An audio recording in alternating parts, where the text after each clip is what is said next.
Bola api di langit Cirebon.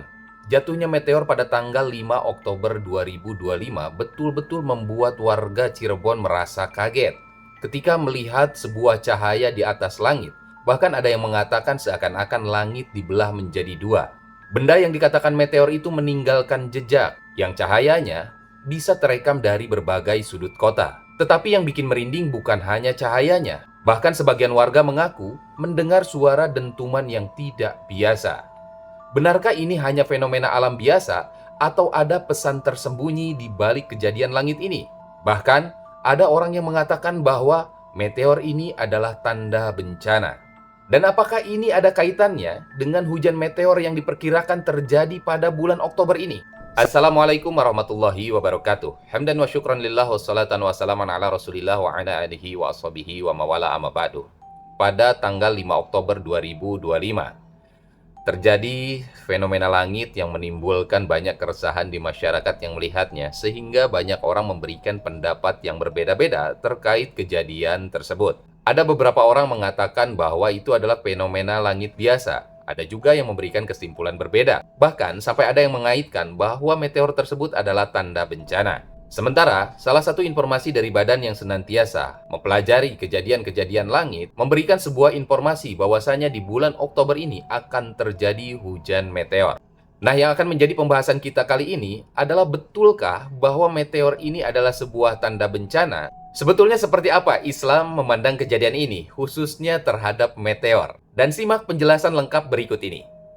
Yang pertama, meteor dalam perspektif Al-Quran.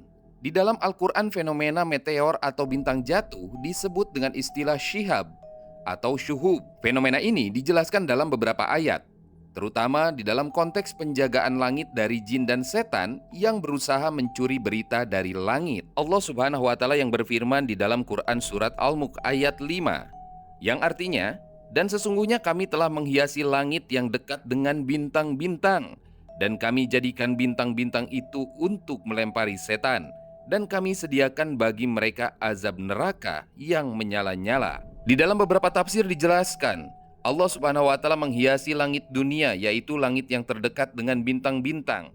Sebagian bintang atau cahaya darinya lepas, yaitu meteor, digunakan untuk melempar setan yang berusaha mendengar pembicaraan malaikat. Inilah fenomena yang oleh manusia disebut meteor atau bintang jatuh, yakni ketika partikel kecil terbakar di atmosfer bumi. Dan di dalam Quran surat As-Saffat ayat 6-10, Allah Subhanahu wa Ta'ala berfirman yang artinya, "Sesungguhnya kami telah menghiasi langit yang terdekat dengan hiasan, yaitu bintang-bintang, dan untuk menjaga langit dari setiap setan yang durhaka. Setan itu tidak dapat mendengarkan pembicaraan para malaikat yang tinggi, dan mereka dilempari dari segala penjuru untuk mengusir mereka dan bagi mereka azab yang kekal. Kecuali setan yang mencuri dengan pembicaraan malaikat, maka dia dikejar oleh nyala api yang terang."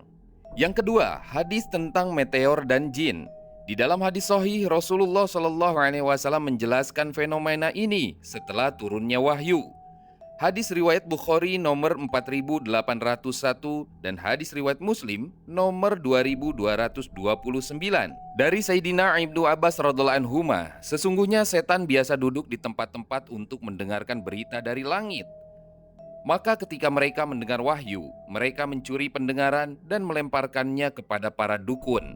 Namun setelah diutusnya Rasulullah SAW, mereka dihalangi dan dilempari dengan syihab, yaitu bintang api." Makna hadis tersebut dijelaskan oleh para ulama. Sebelumnya diutus Nabi SAW, setan bisa naik ke langit dan mencuri berita dari malaikat. Namun setelah wahyu Al-Quran mulai turun, penjagaan langit diperketat dan setiap jin mencoba mencuri berita langsung dan disambar langsung oleh meteor. Fenomena banyaknya meteor terlihat setelah masa kenabian menjadi tanda turunnya wahyu dan penjagaan ilahi terhadapnya. 3. Meteor dalam sains dan tafsir modern. Secara ilmiah, meteor adalah benda langit yang biasanya batu atau logam kecil yang masuk ke atmosfer bumi dan terbakar karena gesekan dengan udara, lalu kemudian menghasilkan cahaya terang.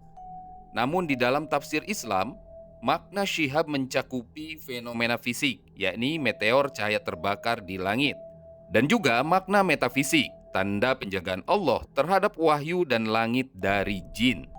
4. Hikmah spiritual dari meteor. Di dalam Islam, meteor bukan sekedar fenomena alam, tetapi juga adalah tanda kebesaran Allah. Di dalam Quran surat Ar-Rahman, Allah Subhanahu wa taala berfirman yang artinya, "Maka nikmat Tuhan kamu manakah yang kamu dustakan?" Jadi bisa ditarik beberapa hikmah. Yang pertama adalah tanda kekuasaan Allah bahwa alam semesta tunduk kepada perintah Allah. Yang kedua, peringatan dan pengingat kematian, bahwa sekuat apapun manusia, ia lemah di hadapan kehendak langit. Yang ketiga adalah simbol penjagaan wahyu. Langit dijaga agar wahyu tetap suci, tidak tercampur dengan bisikan setan. Dan yang keempat, hikmahnya adalah bisa jadi ini merupakan pertanda akhir zaman. Menurut sebagian ulama, banyaknya meteor atau benda langit yang jatuh bisa jadi menjadi salah satu tanda menjelang kiamat kecil. Nah, teman-teman, setelah kalian menyimak informasi yang telah kami berikan, seperti apa pendapat dan komentar kalian? Silahkan kalian berkomentar di video ini. Dan semoga video ini bermanfaat. Assalamualaikum warahmatullahi wabarakatuh.